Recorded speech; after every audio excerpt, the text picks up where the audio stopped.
The Hollywood secret whispered around the world has finally been uncovered. Henry Cavill didn't just leave The Witcher, he was ruthlessly pushed out. You think it was scheduling conflicts? Think again. The new trailer featuring the Geralt substitute is not an announcement. It is a resounding indictment of greed and ineptitude that you must see to understand how cynically Netflix spat in the face of millions of fans, trading the canon for their own utterly unnecessary original story. Hello fans of thrills, dirty backstage games and catastrophic failures. Brace yourselves, because what's happening now with Netflix's The Witcher is more than just an actor change. It's a history lesson that will go down in marketing and filmmaking textbooks as the greatest failure of a studio that decided it was smarter than the source material, and a verdict delivered by millions of fans whose hearts have been shattered to pieces. Yesterday, we saw what should have been a triumph but turned into a funeral. The first full-length trailer for the 4th season with the new Geralt, Liam Hemsworth. And what was the response? Not cheers of joy, not rave reviews, but a deathly silence that instantly erupted into a furious, deafening roar of disappointment like a mob of enraged peasants beneath a castle window. Dislikes are more than double the thumbs up, and the comments are not just criticism. They are a blaze of righteous fury that is consuming all hope for saving this show and burning the bridges between Netflix and its audience. This isn't a mixed reaction, it's a verdict. This is not just a failed trailer, it's the end of an entire era that, truthfully, never really began because it was strangled in its cradle. The era of Geralt of Rivia as we knew him is over, most likely for good. And you know what the most cynical part is? In this trailer, Netflix is trying to sell us this catastrophe, this forced substitution, and this failure as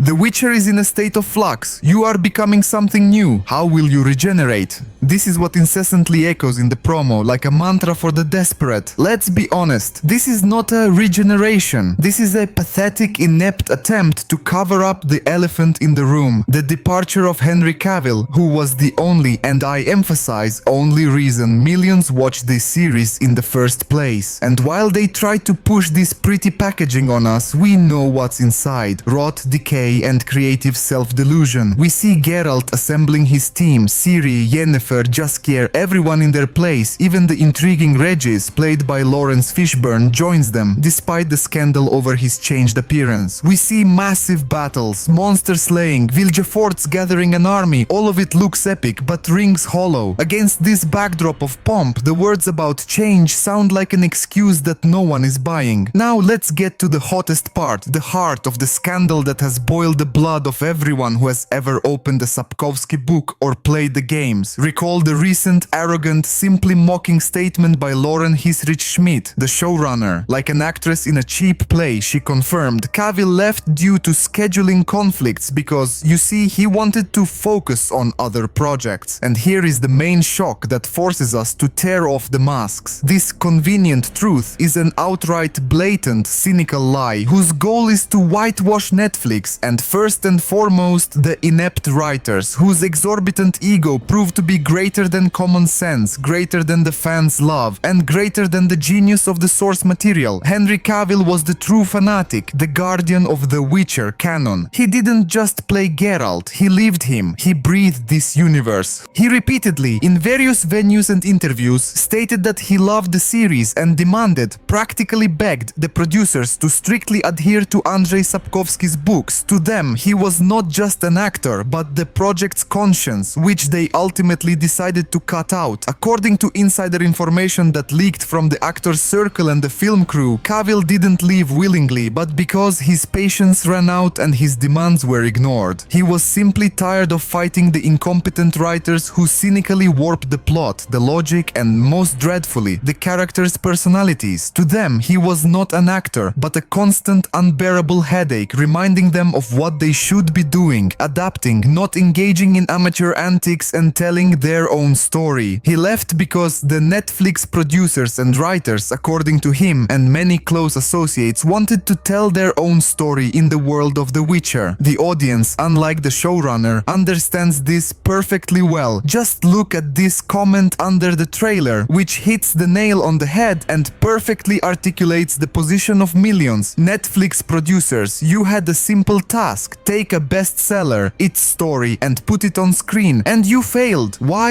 Because you wanted to tell your own story in The Witcher's world. The problem is, no one needs your stories. I'm only interested in Andrzej Sapkowski's story. His novels are a global phenomenon, not your show. The only phenomenon here is how you are still employed and how your families managed to garner 10,000 likes for this trailer. These words are the quintessence of public fury. Netflix held the golden goose, a perfect Geralt, ready to listen to the fans and protect the canon. And what did they do? They butchered it, squeezed it out, and replaced it to continue their creative experiment doomed to failure. Another comment echoes this. Henry Cavill would not have left the cast if the producers had stuck to the book. The producers are fully responsible for Henry Cavill's departure. It was not Henry's departure that ruined this show, but the script. And now, Liam Hemsworth steps onto the stage. One can only pity him. He has essentially become the scapegoat in this Hollywood scandal. He now has to bear not just a role, but the burden of a failure engineered by others. Hemsworth himself, a video game fan, admitted that he was hesitant and unsure about even taking on the role mid-project. And it's understandable. He's not just replacing an actor, he's entering a game where he's already lost. He doesn't just need to act, he needs to surpass Cavill, which in the eyes of most fans is a mission impossible. Rumors from the Netflix corridors confirm the worst. Hemsworth was allegedly lured by promises that his Geralt would be more light and humorous, and most importantly, would curse more. Yes, you heard right. The dark, grim, taciturn white wolf, who has endured hundreds of years of pain and loss, is now supposed to become a foul-mouthed comedian. Is this not yet another blatant distortion of the canon, conceived only to somehow justify the change of actor? Showrunner Lauren Schmidt herself stated that the return of cursing is something some viewers will enjoy, but for those who value the grim and harsh nature of the white wolf, this sounds like another perversion. The first impressions of the trailer, where Liam is, according to some, good-looking but absolutely unsuitable in voice, only confirm the worst fears. But honestly, even if he were perfect, it no longer matters. Netflix has already earned its reputation. They could roll out a simply perfect Witcher and an almost perfect season, and still, the dislikes would outweigh the thumbs up. This is called a reputation, which is earned over years, and there is no escaping it, especially if it's bad. Considering that neither Geralt nor the new season, judging by the trailer, is of course perfect, perhaps the visuals are slightly improved and even that is questionable, we see that the series will continue in the same direction. We are in for not a triumphant note, but an accompaniment of disappointed sighs and accusations. But if you think the Geralt scandal is the only bombshell Netflix is preparing for us, you are mistaken. The fourth season promises an even more controversial and dark plot twist that will delight lovers of tabloid fodder and make fans tear their hair out in outrage. We are talking about the time Ciri will spend with a gang of teenagers called the Rats. In Sapkowski's books, this period is one of the darkest and most controversial. It includes elements of violence and Ciri's descent into a path of revenge and cruelty. But Netflix, as always, decided to amplify the drama and hype to the extreme. Actress Freya Allen, who plays Ciri, has already let slip, quoting, "She goes into a really dark part of herself that I think is going to be terrible to watch." According to insiders, Netflix not only hasn't moved away from the Rats storyline, but has amplified it, betting on maximum sensationalism. The main sensation already actively discussed in forums will be Cirilla's same-sex love, where Mistel, Christel Elwyn, will apparently take the place in the series not just of a gang member, but of an abuser lover to the young princess, which, as we know from the books, will lead to very dark consequences for Ciri. This plot point, which already caused much debate in the books, now risks angering fans again, especially in the context of the general disappointment with the series and its deviations from the canon. Why is this important? Because Netflix, hiding behind following the books in this specific maximally controversial moment, is actually betting on hype and scandal. They know it will attract attention, even if that attention is mixed with hatred, gossip and outrage. They are willing to sacrifice depth, meaning and character development for loud headlines and another round of discussions on Twitter. And as we already mentioned, this has already led to a sharp increase in the number of outright parodies and cosplays on this topic, indicating that audience interest has shifted towards scandal, not quality. Let's rewind and look at this journey since 2019. 2018 to sum up the bitter results. What do we have in the dry residue? A chronicle of one colossal missed opportunity. Remember the enthusiasm with which fans greeted Henry Cavill. He was perfect. Appearance, voice, deep understanding of the character. But even then, in 2019, alarming bells began to ring. Free handling of the plot, deviation from the canon, controversial decisions by the writers. Over time, these bells turned into a tolling and then completely into a requiem. Did they really think the fans were so stupid and blind? Did they believe that their improvements and own stories would be received with delight? Why? Having the perfect time-tested source material in hand, did they need to rewrite it? The answer is simple: hubris and creative arrogance. The desire to leave their mark on history even at the cost of destroying a great legacy.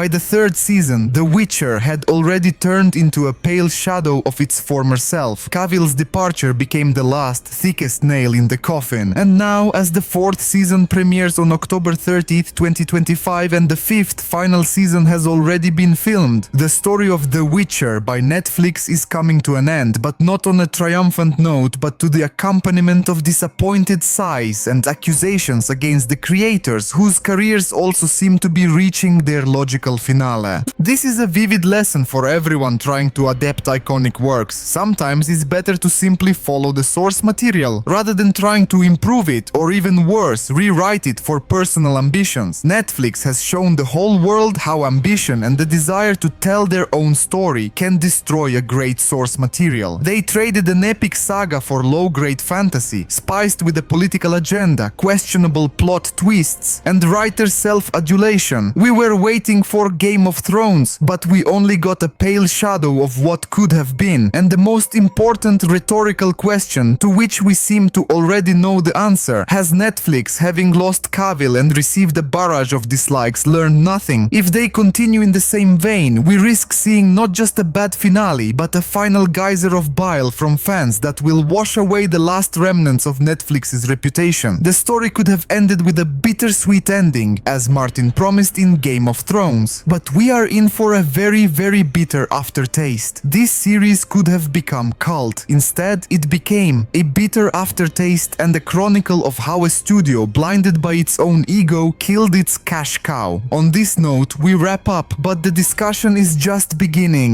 Don't forget to tell us in the comments what you think. Are Netflix geniuses of self-destruction, or did they simply fail to grasp the magic of Sapkowski? And of course, subscribe to the channel so you don't miss any Hollywood gossip.